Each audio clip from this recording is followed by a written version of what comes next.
This is the Horse Radio Network. This is episode 784 of Horse Tip Daily. A different horse tip, a different equine topic, a different equestrian expert every day. Horse Tip Daily brings the world of equine knowledge to you, one day at a time. Today's tip is brought to you by EquestrianCollections.com.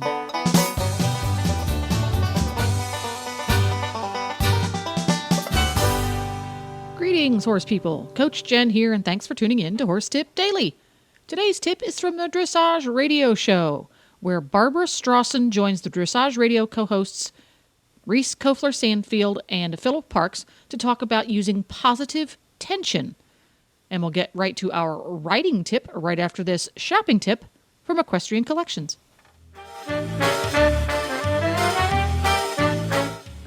Hi, Glenn here with the Horse Radio Network, and I am with Debbie from Equestrian Collections with Equestrian Collections Product of the Week. I want our listeners to remember last year when Dublin came out with the red patent leather paddock boots. Oh, and they were very, very popular.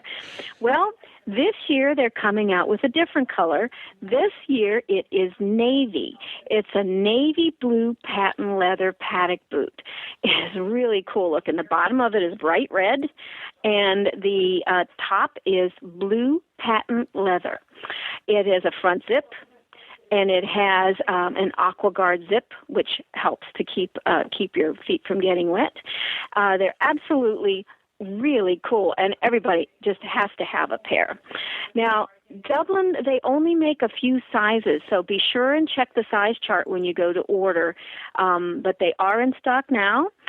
They go from 7.5 up through 10. So that's the more kind of center sizes that they have. But these are definitely boots that you're going to want to have. And especially those, we have quite a few customers that like to have the equestrian look in their fashion boots, under skirts, and things like that. These are perfect for that. I still see those red ones around. People wearing the red ones for sure.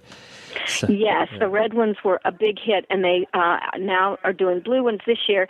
And I have a feeling they might be doing another color next year from when I talked to them about that. So you kind of keep an eye on that. It's called the Dublin Intensity, because they do have other kind of paddock boots, but the ones that are the colors are the Dublin Intensity Zip Patent Leather. And you can find that by going to EquestrianCollections.com and just put in the search field, just put Intensity, and you'll definitely come up with the Dublin Intensity Zip Patent Leather Paddock Boots.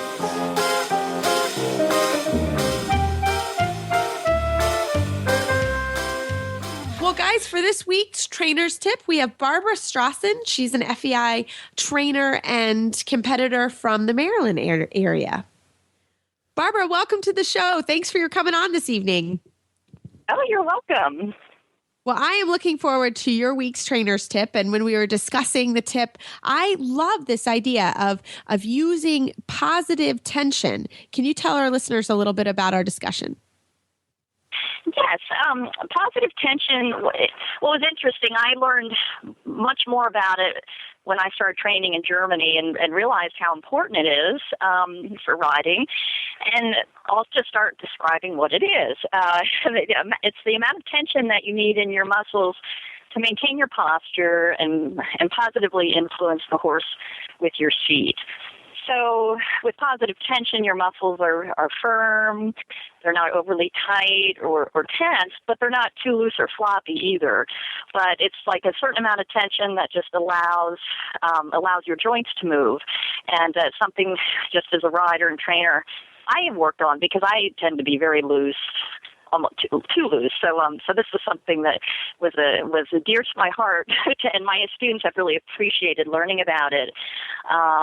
Let's see, like if the rider has negative tension, that their muscles are overly tight or stiff or rigid, and why you don't want too much tension or when it becomes negative is when it blocks feeling. So tight muscles cannot feel. So they have to be firm in a positive way, not in a negative way. And actually, tension or a negative tension can be a result of physical tightness, whether if you've had an injury or just stiff, tight muscles or something like that. But it also can come from a mental tightness too, which affects your body. And then we have the other side is the no tension. Your body is just too loose. It can't maintain its posture, and it can influence or send positive energy to the horse. So I'm just thinking in terms of when you would really use positive tension. Well, first of all, you have to always have a certain amount of positive tension. I mean, we have that on a day-to-day basis just by, to keep ourselves standing and keep ourselves upright. So you're using it all the time to a certain extent, especially on a horse, to keep yourself up there. But there's certain times you might increase the positive tension during a ride. And so, for example, that might be, let's see, like when you're making a half halt to prepare for a transition or making a transition, or like if you want to sit deeper and support the horse and asking for more movement. So like if you've probably heard people who say use your core or really sit. And to do that, you actually need a certain amount of positive tension. Again, it can't be so tight that you block your joints, because the loose joints is what allows you to have harmony and follow the horse. So let's think of another time you might use positive tension. I mean, actually, like when you give your impulse with your seat for a canter depart, or like when you're doing flying changes would be another time where you might just feel like an increase in positive tension in your body. So those are the things I can think of at the top of my head. Now I have Sorry. I was just going to ask. Sorry, go right ahead. When we're watching a horse and a rider, what are some signs that maybe they've got too much tension? Even if just a little bit too much tension creeps in, what do you think? What does it look like? What happens? What do riders feel? Well, like you would see, like if you see a horse that maybe isn't moving well, like he starts to get like choppier in his gait, or even stopping, like you can really see that the rider's like blocking that motion, and like if the rider's really tight, like for example, you really need looseness in your hips, like to follow the horse, especially like in a gait like the canter, where you really, really need that swing. So if you can really see, like if the rider stops that movement, or they're really tight or tighten their seat, the horse will stop or get choppy, or even start to misbehave or something like that.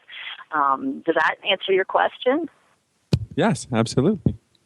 Yeah. So.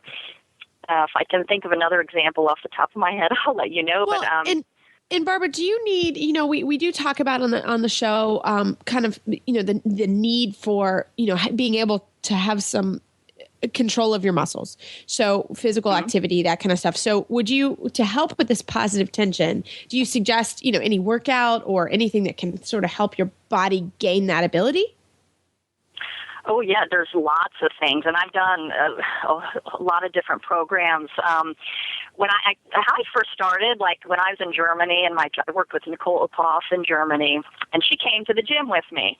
And the way we started was, like, he actually had me do the Stairmaster, just so that I could just get the feeling of engaging those core muscles. That was a really big help. Some exercises like that. And they had me also do a step class, which was really interesting, because you really had to be really coordinated, but you also had to have that firmness in your muscles to be able to not only have the coordination, but, the strength to do the movements that they were asking. So those were two kind of different things I wouldn't have expected. There was a couple exercises like that we did on the floor, like if you get on your hands and knees and lift your diagonal pairs, that like, so your left arm and your right leg are stretched out, and then you have to have a flat back and then alternate. That was a really good one that helped me get that feeling of what the positive tension felt like. And then I picked up, I'd done yoga and Tai Chi and things like that before, but then I picked up and started with doing Pilates also when I was in Germany, and I still continue that today. And that's another thing, those exercises really teach you that. So there's really a lot of different things the rider can do to develop that feeling. And it's something that I do believe you need to do off the horse in order to learn it, to just spend the time to build your strength and your suppleness. off the horse. I think that's really important. Yeah, and we have so many trainers that come on the show and talk about that. I think that's a really big thing, and you can make time. You can make time every day, or a little bit every day, or every other day.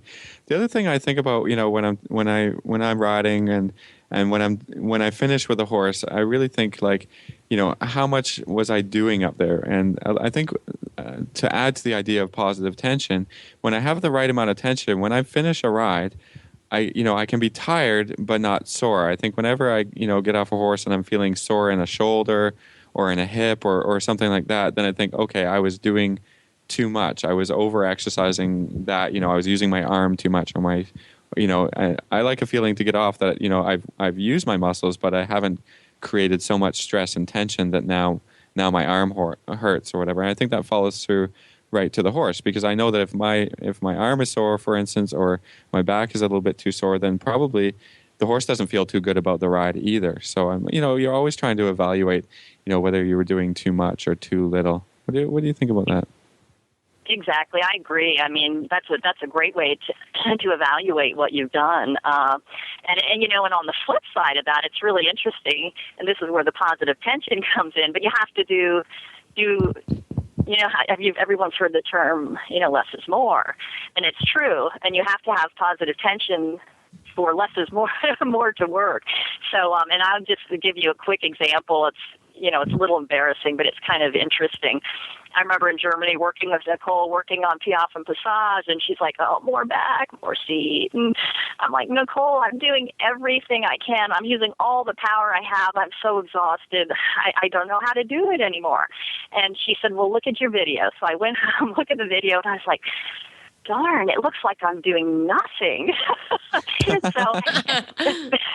But that visual, using the imagery, that just really helped me to see, and I don't know how it made it click for me, like how to, engage my body in the right way. And then when I did it in the right way, it was effortless. So it's really true that, it's got to come, from a feeling inside. It's not like this physical strength, and that's hard to feel, and it's hard to teach people how to feel that.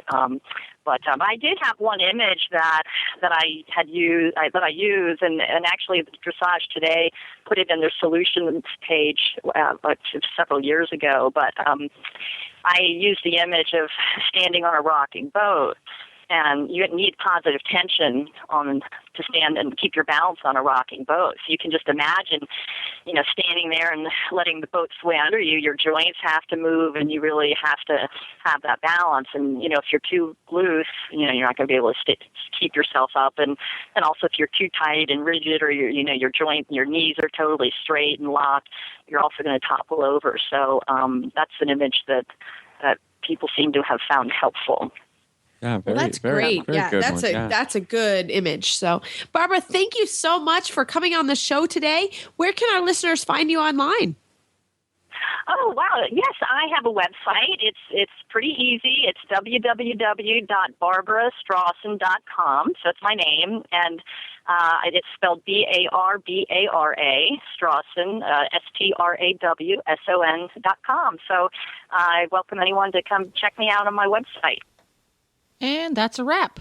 If you enjoyed Reese and Phillip chatting about all things dressage, you can tune in every week at dressageradio.com. You can also find lots more tips about topics ranging from barn care to websites from horse people at horsetipdaily.com. Just look for the topics drop-down menu on the left. Don't forget to support our sponsors here on Horse Tip Daily, because they make these podcasts possible. Today's podcast has been brought to you through the generous support of EquestrianCollections.com. Please stop by the Horse Tip Daily Facebook page and let us know what you think of the tips you hear on the show. It's also a great place to tell us about topics you'd like to hear us cover on the show. You can subscribe to all the great shows on the Horse Radio Network through iTunes or Zune and get your horse podcasts automatically downloaded to your iPod, Zune, or MP3 player. You can also listen to the shows right on Facebook. The player's right there every day. I'll be back again tomorrow with another new expert and a different horse tip. Until then, go ride your horse! The Horse Radio Network and the Horse Radio Network hosts are not responsible for statements of guests or their opinions. Use your own judgment when listening to the tips provided by the experts on Horse Tip Daily. Bye.